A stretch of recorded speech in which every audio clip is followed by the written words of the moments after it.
Praise the Lord brothers and sisters. ஜீவ வார்த்தை 2025ஆம் ஆண்டிற்கான வேதாகம தேர்வு வினாத்தாள் விடைகளை நாம் இப்பொழுது பார்க்கலாம். பிரிவு வாலிபர், வேத பகுதி 1 கொரிந்தியர் மற்றும் 2 கொரிந்தியர்.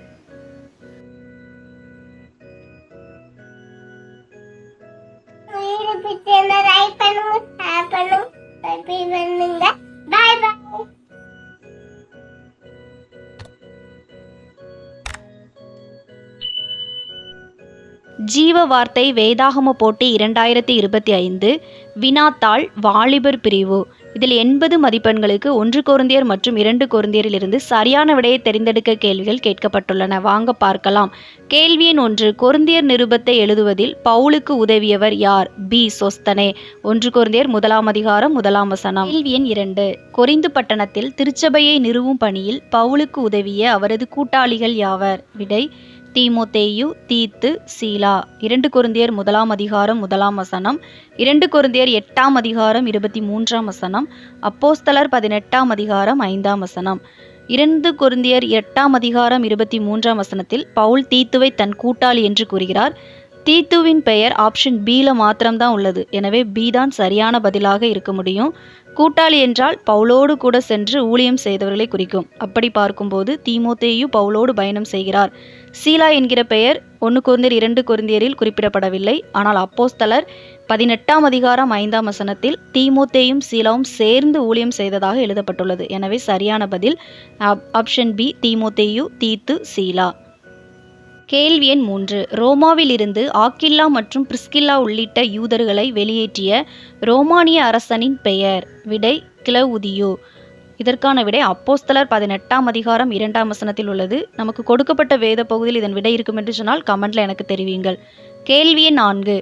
கொரிந்து திருச்சபையை பற்றிய அறிக்கையை பவுலிடம் கொண்டு வந்த குடும்பத்தார் யார்? குளோவேயால் குடும்பத்தார். 1 கொரிந்தியர் 1ஆம் அதிகாரம் 11ஆம் வசனம். கேள்வி எண் 5. பின்வரும் வசனத்திற்கான இருப்பிடம் எது? நாங்களோ சிலுவையில் அறையப்பட்ட கிறிஸ்துவை பிரசங்கிக்கிறோம். அவர் யூதருக்கு இடரலாயும் கிரேக்கருக்கு பைத்தியமாயும் இருக்கிறார். விடை 1 கொரிந்தியர் 1ஆம் அதிகாரம் 23ஆம் வசனத்தில் இந்த வசனம் இடம்பெற்றுள்ளது. கேள்வி எண் 6. கொரிந்து பட்டணத்தில் பவுல் மூலமாக ஞானஸ்நானம் பெற்றவர்களில் 3 பேர் யாவர்? கிறிஸ்பு, காயு மற்றும் ஸ்தேவான். 1 கொரிந்தியர் 1ஆம் அதிகாரம் 15 மற்றும் 16 வசனங்கள். கேள்வி எண் 7. 1 கொரிந்தியர் நிருபத்தின் முதல் 4 அதிகாரங்களில் டேஸ் பற்றி பவுல் எழுதுகிறார்? விடை பிரிவினைகள் பற்றி பவுல் எழுதுகிறார். கேள்வி எண் 8. பவுல் மேற்கோள் காட்டும் ஏசாயா 64ஆம் அதிகாரம் 4ஆம் வசனம், ஒருவரும் கேட்டதுமில்லை, செவியால் உணர்ந்ததுமில்லை, அவைகளை கண்டதுமில்லை என்ற வசனம் 1 கொரிந்தியர் நிருபத்தில் சொல்லப்பட்டுள்ள இடம் எது?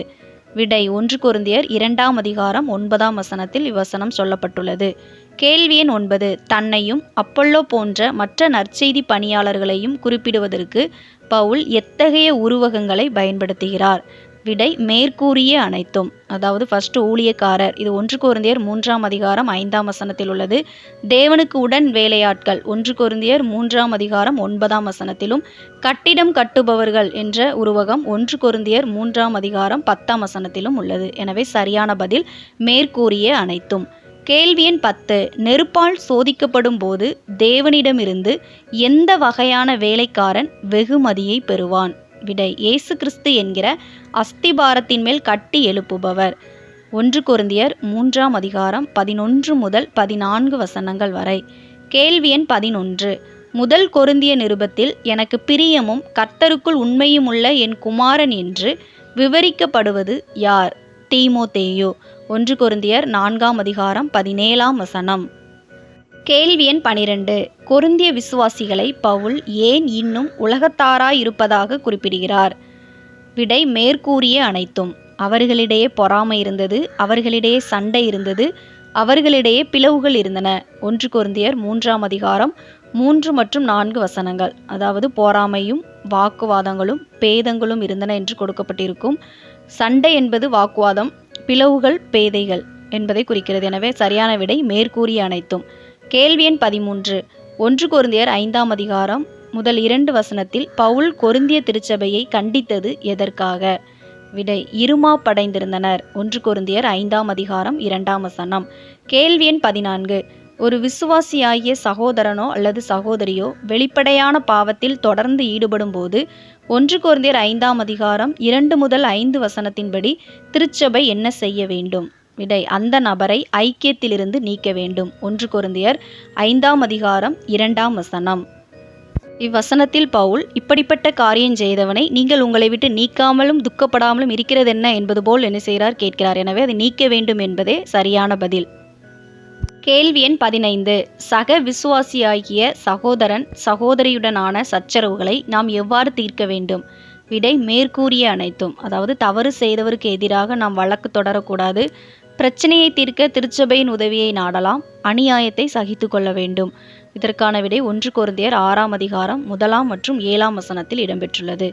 கேள்வி எண் 16. 1 கொரிந்தியர் டேஸில் ஒரே பாலின உறவு கொண்டவர்கள் தேவனுடைய ராஜ்யத்தை சுதந்தரிக்க மாட்டார்கள் என்று தேவனுடைய வார்த்தை கூறுகிறது. விடை: 1 கொரிந்தியர் 6ஆம் அதிகாரம் 9ஆம் வசனத்தில் கூறப்பட்டுள்ளது. கேள்வி எண் 17. கொரிந்தியருக்கு எழுதிய 1 மற்றும் 2 நிருபங்களில் எத்தனை இடங்களில் பவுல் திருச்சபையை, அதாவது விசுவாசிகளை தேவனுடைய ஆலயம் என்று குறிப்பிடுகிறார்? விடை: 3 இடங்களில். 1 கொரிந்தியர் 3ஆம் அதிகாரம் 16 மற்றும் 17, 2 கொரிந்தியர் 6ஆம் அதிகாரம் 16ஆம் வசனம் ஆக 3 இடங்களில் தேவனுடைய ஆலயம் என்று குறிப்பிடுகிறார். கேள்வி எண் 18. திருமணமாகாதவர்கள் திருமணம் செய்ய வேண்டாம் என்று பவுல் ஏன் அறிவுறுத்துகிறார்? விடை: காலம் குறுகியது. 1 கொரிந்தியர் 7ஆம் அதிகாரம் 29ஆம் வசனம்.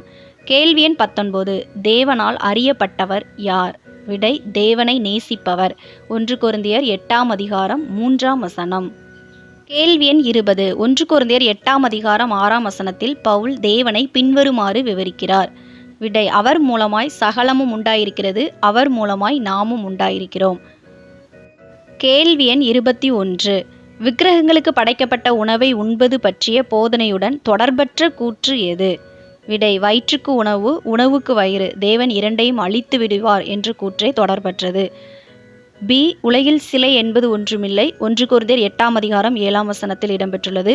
தேவன் ஒருவரை தவிர வேறொருவர் இல்லை. 1 கொரிந்தியர் 8ஆம் அதிகாரம் 7ஆம் வசனம். உணவு தேவனை நெருங்கி சேர உதவி செய்யாது. 1 கொரிந்தியர் 8ஆம் அதிகாரம் 8ஆம் வசனம். எனவே பவுலின் போதனையுடன் தொடர்பற்ற கூற்று வயிற்றுக்கு உணவு, உணவுக்கு வயிறு, தேவன் இரண்டையும் அழித்து விடுவார் என்பதே சரியான பதில்.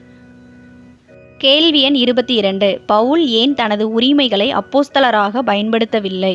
விடை: கிறிஸ்துவின் நற்செய்தியை தடுக்க அவர் விரும்பவில்லை. 1 கொரிந்தியர் 9ஆம் அதிகாரம் 12ஆம் வசனம். பி. நற்செய்தியை தானாக முன்வந்து பிரசங்கிப்பதை அவர் தனது கடமையாக கருதினார். ஆனால் ஆப்ஷனில் வெகுமதியாக கருதினார் என்று குறிக்கப்பட்டுள்ளது.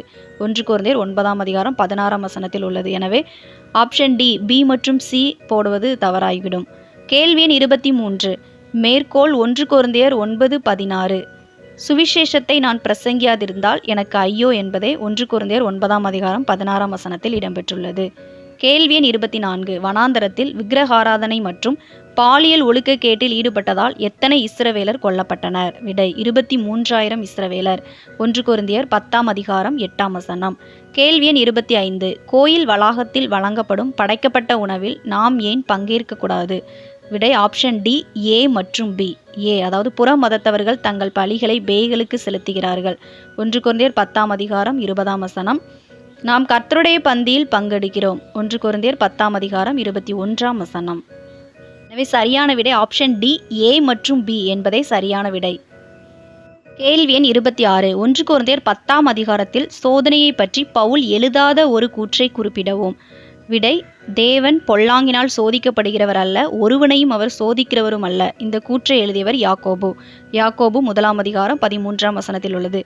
மற்ற 3 ஆப்ஷனில் உள்ள கூற்று எழுதியவர் பவுல். தன்னை நிற்கிறவன் என்று எண்ணுகிறவன் விழாதபடிக்கு எச்சரிக்கையாயிருக்கடவன். 1 கொரிந்தியர் 10ஆம் அதிகாரம் 12ஆம் வசனத்திலும், தேவன் உங்கள் திராணிக்கு மேலாக நீங்கள் சோதிக்கப்படுகிறதற்கு அவர் இடம் கொடாமல் 1 கொரிந்தியர் 10ஆம் அதிகாரம் 13ஆம் வசனத்திலும், சோதனையோடு கூட அதற்கு தப்பிக்கொள்ளும்படியான போக்கையும் உண்டாக்குவார். 1 கொரிந்தியர் 10ஆம் அதிகாரம் 13ஆம் வசனத்திலும் உள்ளது. எனவே சரியான விடை ஆப்ஷன் ஏ. கேள்வி எண் 27. நான் கிறிஸ்துவை பின்பற்றுகிறது போல நீங்கள் என்னை பின்பற்றுகிறவர்களாய் இருங்கள். வசன இருப்பிடம் எது? 1 கொரிந்தியர் 11ஆம் அதிகாரம் 1ஆம் வசனம். கேள்வி எண் 28. 1 கொரிந்தியர் 11இல் கொரிந்திய விசுவாசிகளை பவுல் புகழ்ந்துரைக்கும் 2 விஷயங்களை குறிப்பிடுங்கள். விடை ஆப்ஷன் சி, அவரை நினைவு கூர்ந்து அவர் அவர்களுக்கு கொடுத்த கட்டளைகளை பின்பற்றியதற்காகவும். 1 கொரிந்தியர் 11ஆம் அதிகாரம் 2ஆம் வசனம். கேள்வி எண் 29. 1 கொரிந்தியர் 11ஆம் அதிகாரம் 23 முதல் 26 வசனத்தின்படி பவுல் கொரிந்தியர்களுக்கு என்ன முறைமைகளை கொடுத்தார்? விடை கர்த்தருடைய பந்தியை ஆசரிப்பது பற்றி. கேள்வி எண் 30. இயேசுவை கர்த்தர் என்று ஒருவரும் சொல்ல முடியாது. விடை பரிசுத்த ஆவியானவரின் துணையின்றி. 1 கொரிந்தியர் 12ஆம் அதிகாரம் 3ஆம் வசனம். கேள்வி எண் 31. ஆவியின் வரங்கள், அதாவது ஆவியின் வெளிப்பாடு ஒவ்வொருவருக்கும் கொடுக்கப்படுவதின் நோக்கம். விடை தனிப்பட்ட ஆவிக்குரிய வளர்ச்சிக்காக. 1 கொரிந்தியர் 12ஆம் அதிகாரம் 7ஆம் வசனம். கேள்வி எண் 32. யூதர்களையும் புறஜாதியாரையும் அடிமைகளையும் சுயாதீனர்களையும் ஒரே சரீரமாக இணைப்பது எது? விடை ஆப்ஷன் டி, அவர்கள் அனைவரும் ஒரே ஆவியினால் ஞானஸ்நானம் பெற்றவர்கள். 1 கொரிந்தியர் 12ஆம் அதிகாரம் 13ஆம் வசனம். கேள்வி எண் 33. தேவன் திருச்சபையில் முதலில் அப்போஸ்தலர்களையும் இரண்டாவது தீர்க்கதரிசிகளையும் டேஸ் பின்பு அற்புதங்களையும். விடை மூன்றாவது போதகர்களையும். 1 கொரிந்தியர் 12ஆம் அதிகாரம் 28ஆம் வசனம். கேள்வி எண் 34. எவற்றை விட அன்பே பெரியது? விடை மேற்கூறிய அனைத்தும். அதாவது அந்நிய பாஷைகளில் பேசுதலை விட அன்பே பெரியது, தீர்க்க தரிசன வரம் மற்றும் விசுவாச வரங்களை விடவும் அன்பே பெரியது. 1 கொரிந்தியர் 13ஆம் அதிகாரம் 1 மற்றும் 2ஆம் வசனங்கள். கேள்வி எண் 35. 1 கொரிந்தியர் 13ஆம் அதிகாரம் 4 முதல் 6 வசனத்தில் பவுல் அன்பு செய்யாததாக டேஸ், அதாவது எத்தனை விஷயங்களை பட்டியலிடுகிறார்? விடை 8 விஷயங்களை. 8 விஷயங்களை நான் இப்பொழுது பட்டியலிடுகிறேன். அன்பு பொறாமை செய்யாது, அன்பு தன்னை புகழாது, இருமாப்பாயிராது, 4வது அயோக்கியமானதை செய்யாது, 5 தற்பொழிவை நாடாது, 6 சினமடையாது, 7 தீங்கு நினையாது, 8 அநியாயத்தில் சந்தோஷப்படாது. 8 என்பது சரியான பதில். கேள்வி எண் 36. அன்பு சகலத்தையும் தாங்கும், சகலத்தையும் டேஸ், சகலத்தையும் நம்பும், சகலத்தையும் டேஸ். விடை சகலத்தையும் விசுவாசிக்கும், சகலத்தையும் நம்பும், சகலத்தையும் சகிக்கும். விடை ஆப்ஷன் ஏ, விசுவாசிக்கும் சகிக்கும். 1 கொரிந்தியர் 13ஆம் அதிகாரம் 7ஆம் வசனம். கேள்வி எண் 37. அன்பு எவற்றை செய்யாது? விடை பொறாமை கொள்ளாது, தன்னை புகழாது. 1 கொரிந்தியர் 13ஆம் அதிகாரம் 4ஆம் வசனம். கேள்வி எண் 38. அந்நிய பாஷைகளில் பேசுபவர்? விடை மேற்கூறிய அனைத்தும், அதாவது தேவனிடம் பேசுகிறார். 1 கொரிந்தியர் 14ஆம் அதிகாரம் 2 மற்றும் 4 வசனங்களில் கொடுக்கப்பட்டுள்ளது. ஆவியால் ரகசியங்களை பேசுகிறார், தனக்கு பக்தி விருத்தி உண்டாக்குகிறார். விடை மேற்கூறிய அனைத்தும். கேள்வி எண் 39. எக்காலமும் விளங்காத சத்தமிட்டால் எவன் யுத்தத்திற்கு ஆயத்தம் பண்ணுவான்? 1 கொரிந்தியர் 14 படி இதன் அர்த்தம் என்ன? விடை அந்நிய பாஷைகளில் பேசுவது திருச்சபைக்கு பக்தி விருத்தியை உண்டாக்காது என்பதே விடை. 1 கொரிந்தியர் 14ஆம் அதிகாரம் 5, 6 மற்றும் 8 வசனங்களில் இதற்கான விளக்கம் கொடுக்கப்பட்டுள்ளது. கேள்வி எண் 40. திருச்சபையில் எல்லாம் நேர்த்தியாகவும் ஒழுங்காகவும் செய்யப்பட வேண்டும், ஏனெனில்? 1 கொரிந்தியர் 14ஆம் அதிகாரம் 33ஆம் வசனத்தின்படி விடையை கேட்டிருக்கிறார்கள். சரியான விடை ஆப்ஷன் சி, தேவன் கலகத்திற்கு தேவனாயிராமல் சமாதானத்திற்கு தேவனாயிருக்கிறார் என்பதே சரியான பதில். கேள்வி எண் 41. உங்கள் விசுவாசம் விருதாவாயிருக்குமே என்று பவுல் யாரை குறிப்பிடுகிறார்? விடை அப்போஸ்தலரால் பிரசங்கிக்கப்பட்ட நற்செய்தியை உறுதியாக பிடித்து கொள்ளாதவர்கள். 1 கொரிந்தியர் 15ஆம் அதிகாரம் 2ஆம் வசனம்.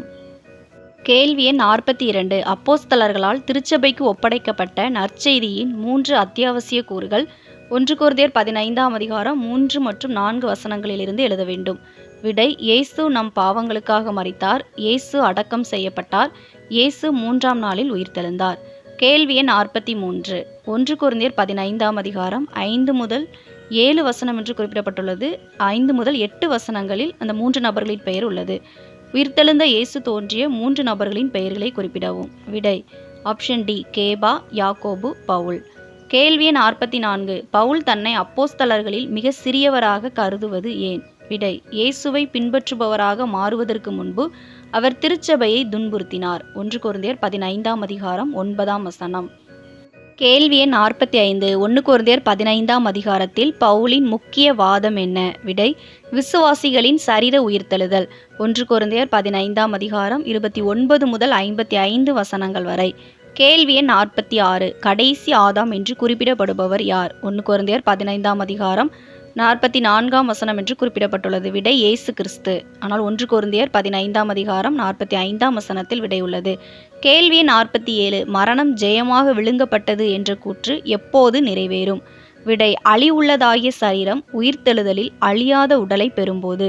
1 கொரிந்தியர் 15:54 கேள்வி எண் 48. நாம் ஏன் நம்மை முழுமையாக கர்த்தருடைய வேலைக்கு கொடுக்க வேண்டும்? விடை கர்த்தருக்குள் நமது உழைப்பு வீண் போகாது என்பதால்.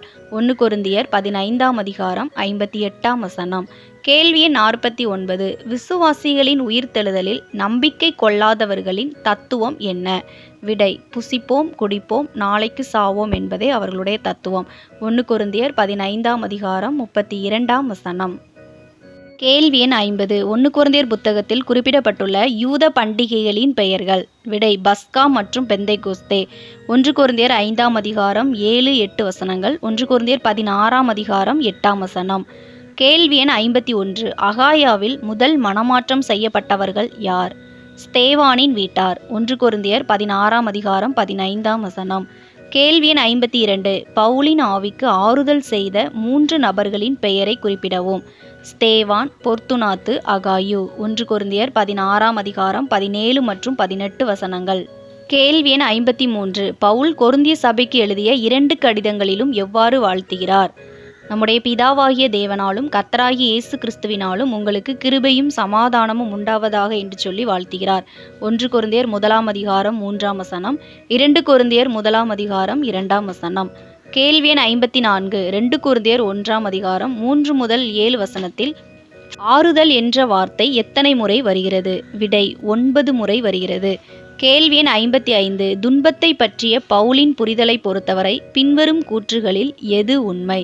விடை மேற்கூறிய அனைத்தும். Option A. துன்பப்படுபவர்களை ஆறுதல் படுத்த தேவன் நமக்கு பயிற்சி அளிக்கிறார். 2 கொரிந்தியர் 1:4 உள்ளது. நம் பலத்தை விட அவரை சார்ந்திருக்க தேவன் நமக்கு கற்றுக் கொடுக்கிறார். 2 கொரிந்தியர் 1:9 தேவன் நம்மை கைவிடுவதில்லை, ஆனால் கிறிஸ்துவின் மூலம் நம் ஆறுதல் பெருகுகிறது. 2 கொரிந்தியர் 1:5 உள்ளது. எனவே சரியான விடை மேற்கூறிய அனைத்தும். கேள்வி எண் 56. தேவனுடைய வாக்குத்தத்தங்கள் எல்லாம் இயேசு கிறிஸ்துவுக்குள் ஆம் டேஸ் என்று இருக்கிறதே, வசன இருப்பிடம் என்ன? 2 கொரிந்தியர் 1:20 கேள்வி எண் 57. 2 கொரிந்தியர் 1:19 கொரிந்துவில் உள்ள மக்களுக்கு நற்செய்தியை பிரசங்கித்தவர்கள் யார்? விடை தீமோத்தேயு, சில்வானு மற்றும் பவுல். கேள்வி எண் 58. கிறிஸ்து இயேசுவில் நம்மை நிலைநிறுத்த தேவன் என்ன செய்தார்? அவர் நம்மை அபிஷேகம் செய்து நம்மீது அவரது உரிமை முத்திரையை பதித்திருக்கிறார். 2 கொரிந்தியர் 1:21-22 வரை. கேள்வி எண் 59. கொரிந்து திருச்சபைக்கு செல்லும் திட்டத்தை பவுல் ஏன் மாற்றினார்? விடை கொரிந்துக்கு மற்றொரு வேதனையான சந்திப்பை செய்ய பவுல் விரும்பவில்லை. 2 கொரிந்தியர் 1:23 கேள்வி எண் 60. எல்லா இடங்களிலும் டேஸ் என்கிற நறுமணத்தை பரப்ப தேவன் நம்மை பயன்படுத்துகிறார். விடை அவரை பற்றிய அறிவு என்கிற நறுமணத்தை. 2 கொரிந்தியர் 2:14 கேள்வி எண் 61. 2 கொரிந்தியர் 3:6 பவுல் தன்னையும் தன்னுடைய ஊழியக்காரர்களையும் எவ்வாறு சித்தரிக்கிறார்? புதிய உடன்படிக்கையின் ஊழியக்காரர்கள் என்று. கேள்வி எண் 62. தேவனுடைய வழிகளில் தேவனுடைய ஊழியத்தை செய்வதற்கான பவுலின் உறுதிப்பாட்டை பின்வரும் கூற்றுகளில் எது பிரதிபலிக்கிறது? விடை மேற்கூறிய அனைத்தும். கேள்வி எண் 63. அவிசுவாசிகளின் மனதை குருடாக்கி அவர்கள் ஒளியை காண முடியாதபடி செய்தவர் யார்? விடை இப்பிரபஞ்சத்தின் தேவனானவன். 2 கொரிந்தியர் 4:4 கேள்வி எண் 64. 2 கொரிந்தியர் 4:4-6 ஒளி எதை குறிக்கிறது? விடை ஏ மற்றும் பி. சுவிசேஷத்தின் ஒளி, தேவனுடைய மகிமையின் அறிவின் ஒளி. 2 கொரிந்தியர் 4 மற்றும் 6 கேள்வி எண் 65. கிறிஸ்துவின் சுவிசேஷத்திற்காக கடுமையான சோதனைகள் மற்றும் துன்பங்களுக்கு மத்தியில் பவுல் சோர்வடையாமல் இருக்க எது உதவியது? விடை நித்திய மகிமையை குறித்து அவரது நம்பிக்கை. 2 கொரிந்தியர் 4:16 மற்றும் 17 கேள்வி எண் 66. 2 கொரிந்தியர் 5:6 எழுதுங்கள். நாம் தரிசித்து நடவாமல் விசுவாசித்து நடக்கிறோம். கேள்வி எண் 67. தேவன் நமக்கு பரிசுத்த ஆவியை கொடுத்திருக்கிறார். விடை வரப்போகும் காரியங்களுக்கான அச்சாரமாக. 2 கொரிந்தியர் 5:5 கேள்வி எண் 68. பாவம் அறியாத அவரை, அதாவது கிறிஸ்துவை நமக்காக பாவமாக்கினார், இதனால் டேஸ். 2 கொரிந்தியர் 5:21 நாம் அவருக்குள் தேவனுடைய நீதியாகும்படி. கேள்வி எண் 69 2 கொரிந்தியர் 4ஆம் அதிகாரம் 7 முதல் 12, 6 3 முதல் 10, 11ஆம் அதிகாரம் 23 முதல் 29 ஆகிய வசனங்களில் காணப்படும் பொதுவான கருப்பொருள் என்ன? விடை: கிறிஸ்துவின் நிமித்தம் பவுலின் உபத்திரவங்கள் அந்த வசனங்களில் கூறப்பட்டுள்ளது. கேள்வி எண் 70 விசுவாசிகள் அவிசுவாசிகளுடன் நுகத்தடியில் பிணைக்கப்படக்கூடாது என்பதற்கான முக்கிய காரணம் என்ன? நாம் ஜீவனுள்ள தேவனுடைய ஆலயமாய் இருப்பதினால். 2 கொரிந்தியர் 6ஆம் அதிகாரம் 14 முதல் 16 வசனங்கள் வரை. கேள்வி எண் 71 மக்கெதோனியாவின் எப்பக்கத்திலும் பவுல் உபத்திரவப்பட்ட போது யாருடைய வருகை அவருக்கு ஆறுதலை தந்தது? 2 கொரிந்தியர் 7ஆம் அதிகாரம் 6ஆம் வசனத்திலிருந்து. விடை: தீத்து. கேள்வி எண் 72 கொரிந்திய விசுவாசிகளை பற்றி தீத்து பவுலுக்கு என்ன செய்தியை கொண்டு வந்தார்? விடை: மேற்கூறிய அனைத்தும். 2 கொரிந்தியர் 7ஆம் அதிகாரம் 7 மற்றும் 11 வசனங்கள். கேள்வி எண் 73 பவுலின் கடிதம் கொரிந்தியர்களுக்கு துக்கத்தை ஏற்படுத்தியது. ஆனாலும் பவுல் மகிழ்ச்சியாக இருந்தார். ஏனென்றால்? விடை: தேவனுக்கேற்ற துக்கம் இரட்சிப்புக்கு ஏதுவான மனந்திரும்புதலை உண்டாக்குவதால். 2 கொரிந்தியர் 7ஆம் அதிகாரம் 9 மற்றும் 10 வசனங்கள். கேள்வி எண் 74 மக்கெதோனியா திருச்சபைக்கு வழங்கப்பட்ட கிருபை என்று பவுல் எதை குறிப்பிடுகிறார்? விடை: கடுமையான வறுமைக்கு மத்தியில் அவர்கள் தாராளமாக கொடுத்தார்கள். 2 கொரிந்தியர் 8ஆம் அதிகாரம் 1 மற்றும் 2 வசனங்கள். கேள்வி எண் 75 2 கொரிந்தியர் 8:9 எழுதுங்கள். நம்முடைய கர்த்தராகிய இயேசு கிறிஸ்துவின் கிருபையை அறிந்திருக்கிறீர்களே, அவர் டேஸ் நீங்கள் அவருடைய டேஸ் டேஸ் உங்கள் நிமித்தம் டேஸ். விடை: அவர் ஐஸ்வர்யம் உள்ளவராயிருந்தும் நீங்கள் அவருடைய தரித்திரத்தினாலே ஐஸ்வர்யவான்களாகும்படிக்கு உங்கள் நிமித்தம் தரித்திரரானாரே. 2 கொரிந்தியர் 8ஆம் அதிகாரம் 9 வசனம். கேள்வி எண் 76 2 கொரிந்தியர் 9:7 கொடுப்பது குறித்து பவுலின் அறிவுறுத்தல் என்ன? விடை: உங்கள் மனதில் நியமித்தபடியே கொடுங்கள். கேள்வி எண் 77 கொரிந்தியருக்கு பவுல் செய்த ஊழியத்தை நியாயப்படுத்த வேண்டிய அவசியம் என்ன? விடை: மேற்கூறிய அனைத்தும். 2 கொரிந்தியர் 10ஆம் அதிகாரம் 2, 10 மற்றும் 13 வசனங்களில் உள்ளது. கேள்வி எண் 78 கொரிந்திய திருச்சபையில் சிலர் பவுலை மற்ற அப்போஸ்தலர்களுக்கு சமமாக கருதாதது ஏன்? பவுல் நற்செய்தியை இலவசமாக பிரசங்கித்தார். 2 கொரிந்தியர் 11ஆம் அதிகாரம் 5 மற்றும் 7 வசனங்கள். கேள்வி எண் 79 பவுலை கைது செய்ய தமஸ்கு பட்டணத்து ஆளுநருக்கு கட்டளையிட்ட ராஜா யார்? அரேத்தா. 2 கொரிந்தியர் 11ஆம் அதிகாரம் 32 வசனம். கேள்வி எண் 80 பவுல் கொரிந்தியருக்கு எழுதிய 2வது நிருபத்தை எவ்வாறு முடிக்கிறார்? விடை: கர்த்தராகிய இயேசு கிறிஸ்துவினுடைய கிருபையும் தேவனுடைய அன்பும் பரிசுத்த ஆவியினுடைய ஐக்கியமும் உங்கள் அனைவரோடும் கூட இருப்பதாக. ஆமேன். 2 கொரிந்தியர் 13ஆம் அதிகாரம் 14 வசனம். கேள்வி எண் 81 100 வரை மனப்பாட பகுதியிலிருந்து 20 மதிப்பெண்களுக்கு சரியான விடையை தெரிந்தெடுக்க கேள்விகளாக கேட்கப்பட்டுள்ளன. வாங்க பார்க்கலாம். கேள்வி எண் 81 டேஸ் இன்பமும் சூரியனை காண்பது கண்களுக்கு பிரியமுமாமே. வெளிச்சம் இன்பமும். பிரசங்கி 11ஆம் அதிகாரம் 7 வசனம். கேள்வி எண் 82 டேஸ் நிறைந்திருந்தால் மழையை பூமியின் மேல் பொழியும். மேகங்கள். பிரசங்கி 11ஆம் அதிகாரம் 3 வசனம். கேள்வி எண் 83 7 பேருக்கும் 8 பேருக்கும் பங்கிட்டு கொடு, பூமியின் மேல் என்ன டேஸ் நேரிடுமோ உனக்கு தெரியாது. ஆபத்து. பிரசங்கி 11ஆம் அதிகாரம் 2 வசனம். கேள்வி எண் 84 உன் ஆகாரத்தை தண்ணீர்கள் மேல் போடு, அநேக நாட்களுக்கு பின்பு டேஸ் காண்பாய், அதின் பலனை காண்பாய். பிரசங்கி 11ஆம் அதிகாரம் 1 வசனம். கேள்வி எண் 85 டேஸ் கவனிக்கிறவன் விதைக்க மாட்டான், காற்றை கவனிக்கிறவன் விதைக்க மாட்டான். பிரசங்கி 11ஆம் அதிகாரம் 4 வசனம். கேள்வி எண் 86 டேஸ் நோக்குகிறவன் அறுக்க மாட்டான், மேகங்களை நோக்குகிறவன். பிரசங்கி 11ஆம் அதிகாரம் 4 வசனம். கேள்வி எண் 87 மரமானது டேஸ் கிடக்கும், விழுந்த இடத்திலேயே கிடக்கும். பிரசங்கி 11ஆம் அதிகாரம் 3 வசனம். கேள்வி எண் 88 உங்கள் விதையை எப்போது விதைக்க வேண்டும்? காலை. பிரசங்கி 11ஆம் அதிகாரம் 6 வசனம். கேள்வி எண் 89 பிரசங்கி 11 குறிப்பிடப்பட்டுள்ள 2 வகையான நாட்கள் யாவை? விடை: இருள் மற்றும் இளமையின் நாட்கள். பிரசங்கி 11ஆம் அதிகாரம் 8 மற்றும் 9 வசனங்கள். கேள்வி எண் 90 எது மாயையே, இளவயதும் வாலிபமும். பிரசங்கி 11ஆம் அதிகாரம் 10 வசனம். கேள்வி எண் 91 எல்லாவற்றையும் செய்கிற தேவனுடைய டேஸையும் நீ அறியாய், செயல்களையும். பிரசங்கி 11ஆம் அதிகாரம் 5 வசனம். கேள்வி எண் 92. மனுஷன் அநேக வருஷம் ஜீவித்து அவைகளிலெல்லாம் மகிழ்ச்சியாய் இருந்தாலும் அவன் டேஸ் நாட்களையும் நினைக்க வேண்டும், இருளின் நாட்களையும். பிரசங்கி 11ஆம் அதிகாரம் 8ஆம் வசனம். கேள்வி எண் 93. வாலிபனே உன் இளமையிலே டேஸ் சந்தோஷப்படு. பிரசங்கி 11ஆம் அதிகாரம் 9ஆம் வசனம். கேள்வி எண் 94. உன் வாலிப நாட்களிலே உன் டேஸ் உன்னை பூரிப்பாக்கட்டும், இருதயம். பிரசங்கி 11:9. கேள்வி எண் 95. நீ உன் இருதயத்திலிருந்து தூக்கி எறிய வேண்டியது எது? விடை ஆப்ஷன் ஏ சஞ்சலத்தை. பிரசங்கி 11ஆம் அதிகாரம் 10ஆம் வசனம். கேள்வி எண் 96. உன் மாம்சத்திலிருந்து நீக்கி போட வேண்டியது எது? விடை ஆப்ஷன் ஏ தீங்கை. பிரசங்கி 11ஆம் அதிகாரம் 10ஆம் வசனம். கேள்வி எண் 97. இவை எல்லாவற்றின் நிமித்தமும் தேவன் உன்னை டேஸ் கொண்டு வந்து நிறுத்துவார் என்று அறி, நியாயத்திலே. பிரசங்கி 11:9. கேள்வி எண் 98. உன் டேஸ் வழிகளிலும் உன் கண்ணின் காட்சிகளிலும் நட, நெஞ்சின் வழிகளிலும்.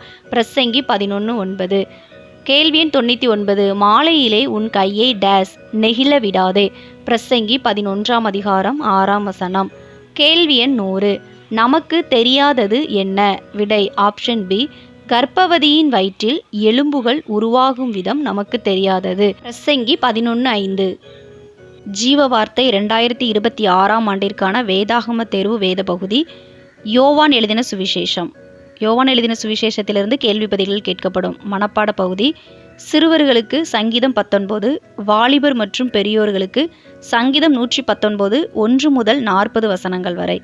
தேர்வு தேதி ஜூன் 28, 2026. கர்த்தருக்கு சித்தமானால் அந்த நாளிலே வேதாகம தேர்வானது நடைபெறும். அதற்கு இப்பொழுதிலிருந்து நீங்கள் ஆயத்தப்படும்படி உங்களை அன்பாய் கேட்டுக்கொள்கிறேன். வேதாகம தேர்வில் எத்தனை கேள்விகளுக்கு சரியான பதில்கள் அளித்துள்ளீர்கள் என்று எங்களுக்கு கமெண்ட்டில் தெரிவிங்கள். இவ்வளோ நேரம் இந்த வீடியோ மூலம் வேத வசனங்களை கற்றுக்கொண்ட உங்கள் அனைவருக்கும் என் மனமார்ந்த நன்றியை தெரிவித்துக் கொள்கிறேன். வேதாகம தேர்வில் வெற்றி பெற என் மனம் நிறைந்த வாழ்த்துக்கள். நம்ம சேனலை சப்ஸ்கிரைப் பண்ணாதவங்க மறக்காமல் சப்ஸ்கிரைப் பண்ணிக்கோங்க. அப்படியே பக்கத்தில் இருக்கிற பெல் பட்டனை கிளிக் பண்ணி ஆளுங்கிற பட்டனை கிளிக் பண்ணுங்கள். அப்போ தான் நாங்கள் எப்போலாம் வீடியோஸ் போடுறோமோ அப்போலாம் உங்களுக்கு நோட்டிஃபிகேஷனில் வரும். இந்த வீடியோ உங்களுக்கு பிடிச்சிருந்ததுன்னா லைக் பண்ணுங்கள். நீங்கள் பண்ணுற ஒரு லைக் தான் இந்த மாதிரி வீடியோஸ் போடுங்களை இன்னும் உற்சாகப்படுத்தும். வேதாகம தேர்வு எழுத உங்களுடைய நண்பர்கள் மற்றும் உறவினர்களுக்கு இந்த வீடியோவை ஷேர் பண்ணுங்கள், அவங்களும் பயன்பெறட்டும். நீங்கள் ஜாயின் பண்ண விரும்புனீங்கன்னா ஜாயின்கிற பட்டனை கிளிக் பண்ணி ஜாயின் பண்ணிக்கலாம். நீங்கள் ஜாயின் பண்ணிங்கன்னா எந்த பகுதியிலிருந்து கேள்வி பதில்கள் போட சொல்கிறீங்களோ உங்களுக்காக அந்த பகுதியிலிருந்து கேள்வி பதில்கள் போடப்படும். கர்த்தர் தாமே உங்கள் அனைவரையும் ஆசீர்வதித்து காப்பாராக. ஆமீன். God bless you.